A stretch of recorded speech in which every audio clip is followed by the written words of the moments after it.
In the grand story of our world, power has always been like a current, constantly flowing, always shifting.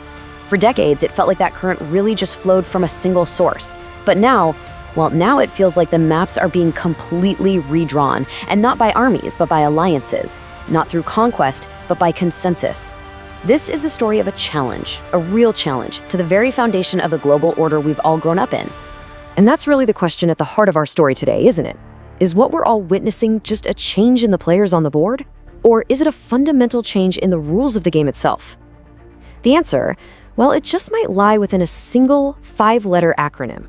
So our story begins with the arrival of a brand new character on the world stage.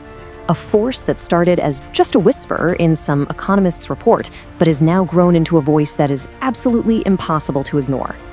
So, what exactly is BRICS? You see, it was born as BRIC, just a simple term someone coined to group together these promising economies: Brazil, Russia, India, and China. But it refused to just stay a label on a chart. It kind of evolved, it became self-aware, and it transformed itself into a formal geopolitical bloc with ambitions that go way, way beyond simple economics. And just look at this. This is where you start to see the sheer human scale of this thing. This isn't just some club of nations. It's an alliance that represents a massive portion of all of humanity. So when BRICS speaks, it does so with the weight of billions, literally billions of people behind it. And that's a demographic reality you just can't sideline. But it's not just about population, is it? It's about production. It's about economic might. The combined economic muscle of the expanded BRICS bloc now rivals, and yeah, in some measures, it actually surpasses the traditional G7 powerhouses. This right here is the economic engine that's driving their geopolitical ambitions. So how did we even get here? How did a simple financial grouping become such a potent political force? Well, the transformation from an idea into a real institution, it happens step by step. Okay, so the journey kicks off back in 2001 as just an idea in a paper. By 2009, that idea had a meeting room, the first formal summit where the leaders actually formalized their connection. A year later, South Africa came on board, which gave the bloc its current name, the S in BRICS, and a foothold in Africa. But the really crucial turning point, the one that got everyone's attention, was the recent dramatic expansion in 2024. That move signaled to the entire world that this was no longer some exclusive club, but a growing movement. Every great story has a central conflict, right? A great quest. And for BRICS, that quest is one of the most audacious in modern history, to challenge the absolute supremacy of the US dollar. Let's be perfectly clear. This is the bloc's core mission. They call it De-Dollarization. It's a strategic push to create a world where their own economies, their trade, their futures are not solely dependent on a financial architecture that was designed and is still controlled by the West. And they aren't just talking about it, they're actually building it. While most of the world runs on systems like SWIFT, which is basically the main artery for international bank transfers, BRICS has been busy creating its own institutions, like the New Development Bank. They are actively pushing for trade not in dollars, but in their own local currencies.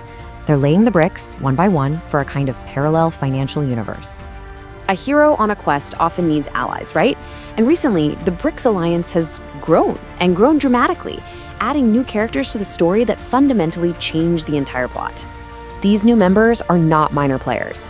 We're talking about major energy producers like Saudi Arabia, the UAE, and Iran. We're talking about historic regional powers like Egypt and Ethiopia, and a South American giant like Argentina. Each new member adds not just more economic weight, but immense strategic depth. And this is really where that expansion becomes so critically important. A huge portion of the world's energy, it now flows from within these BRICS Plus nations. Having that kind of control over critical resources like oil gives the bloc a kind of leverage that, honestly, it's hard to overstate. It's a complete game changer. So you might be asking, who's driving this train? Well, at its core, China and Russia are the primary engines. For Beijing, BRICS is a key vehicle for its global ambitions. And for Moscow, it's a vital lifeline, a way to build new partnerships and get around Western sanctions, proving that it isn't as isolated on the world stage as some might think. But, no alliance is a monolith. And inside this powerful bloc, just beneath that surface of unity, there are deep and complex fault lines. This is the inner conflict that really threatens the entire project. Just think about it. You have these sprawling democracies like India and Brazil sitting at the same table with deeply authoritarian states like China and Russia. These aren't just different styles of government, they are fundamentally different worldviews. So the question becomes, how can a bloc with such a varied political DNA truly act as one? And the cracks, they go even deeper.